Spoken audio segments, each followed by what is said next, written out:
3 months since my divorce was final, doing better than I would have thought. Final part. The communications wall, the ex's overtures, and taking back power. As previously stated, there were a few loose ends to tie up: taxes, a common bank account, and health insurance. The ex and I were still interacting through email about important matters. What I didn't comprehend was that this gave her much more authority than she deserved. Also, it wasn't good for me to keep talking to her on such a basic level. One of my closest friends is a lawyer. Something I used to take for granted, but now value, is that lawyers are well versed in areas other than the law. Human behavior, psychology, and negotiating are also important aspects of their education. So my friend had, coincidentally, went through the same situation as me. The only difference was that they were not married. Everything else, however, remained the same. The romance lasted 8 years. He emotionally withdrew, and she started cheating, and so forth. Everything is the same. He and I went fishing one day, like we always do, and we spent many hours on the lake together. When we were discussing my issue, he said a number of intriguing things. One was that, despite the fact that she was the one who filed for divorce, she would ultimately contact me, and not for any required cause or reasons. This irritated me. She was the one who sought the divorce, and she was plainly concerned with someone else. Second, he told me that I should stop talking to her. Rather, he advised that I use an intermediary. So, if she needs to speak with me, she communicates through the middleman, who interacts with me and then with her. She's practically not permitted to speak to me anymore. And, more intriguingly, #2, at least according to him, would likely assist #1. As a result, he agreed to act as an intermediary. The first item of business was to let her know about the new arrangement. I also didn't want her to know my address, but I needed certain stuff shipped to me that I had left behind when I moved out. In addition, after the tax return has been submitted, I would need a copy of it. We filed jointly for 2020. So she was advised to just send everything to my parents' address, and they would deliver everything to me.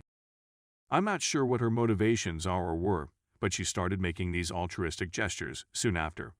There are probably just a few options, and they may be any combination of them.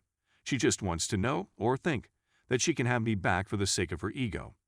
She wants to test the waters because she is grieving the loss of the relationship and really want to rebuild it.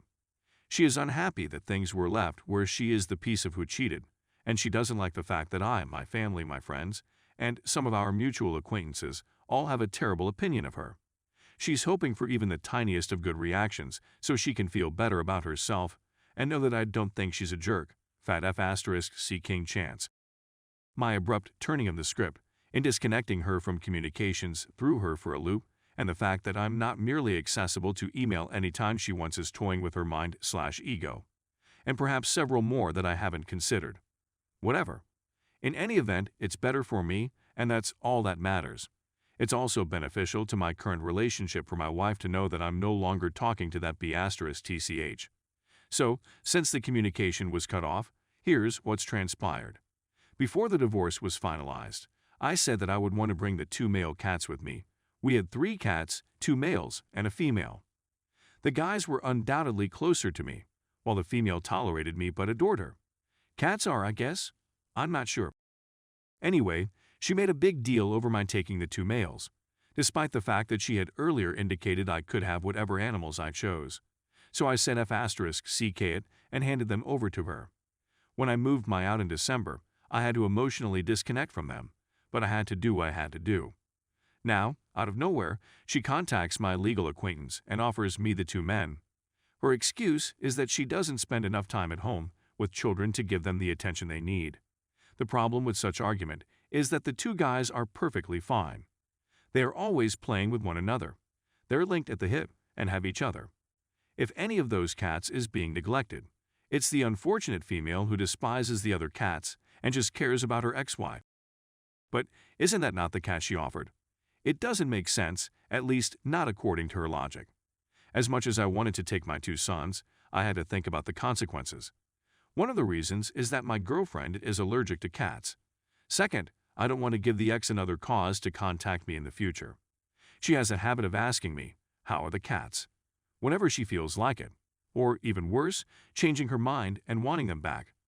Also, I don't like having reminders of my previous life wandering about my current existence.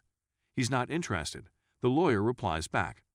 A few weeks later, She contacts him and gives the login information for me to claim my frequent flyer points, which I had forgotten about, didn't care about, and had never asked for.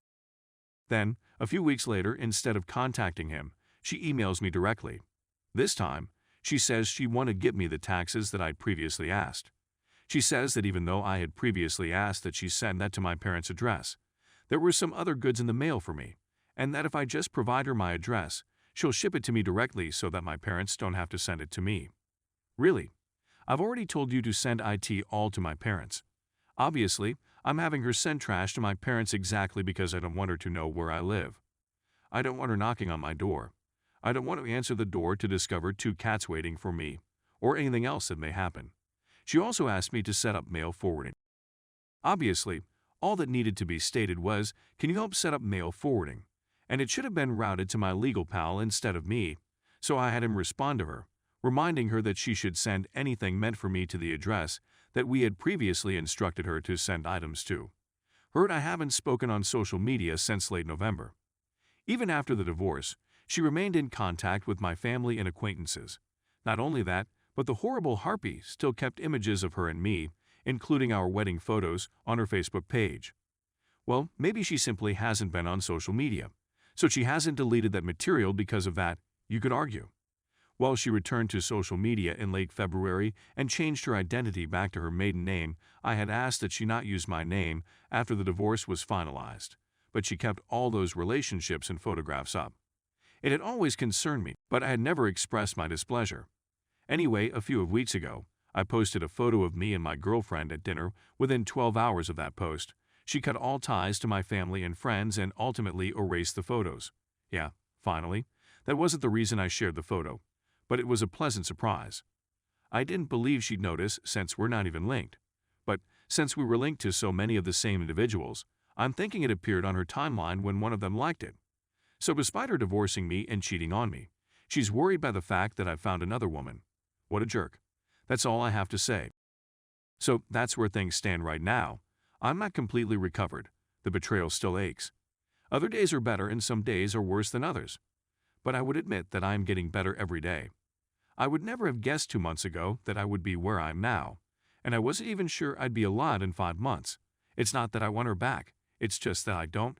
She stinks. If anything, I wish I hadn't married her. I'm also irritated because 8 years of my life have been stolen from me and I can't get them back. My 30s were away from me at a rate of 80%. Any fond memories I had of us were tainted and damaged. But every day, I feel less like that. Yesterday was the first time that none of that nonsense was the first thing that sprang to mind when I woke up. And it occurred again today, so certainly things are improving. I have a far brighter future ahead of me. I was rescued from a bad circumstance. Oh, and the man she was having an affair with? Lol. I spoke with his ex-wife, a decent man, and supposedly quite uncomfortable in bed in general.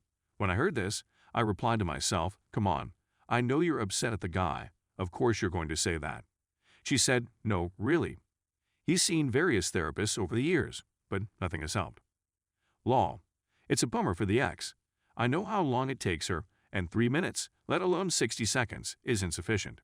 On average, we're talking about at least 8 minutes. We may have had our issues, but that was never an issue for me.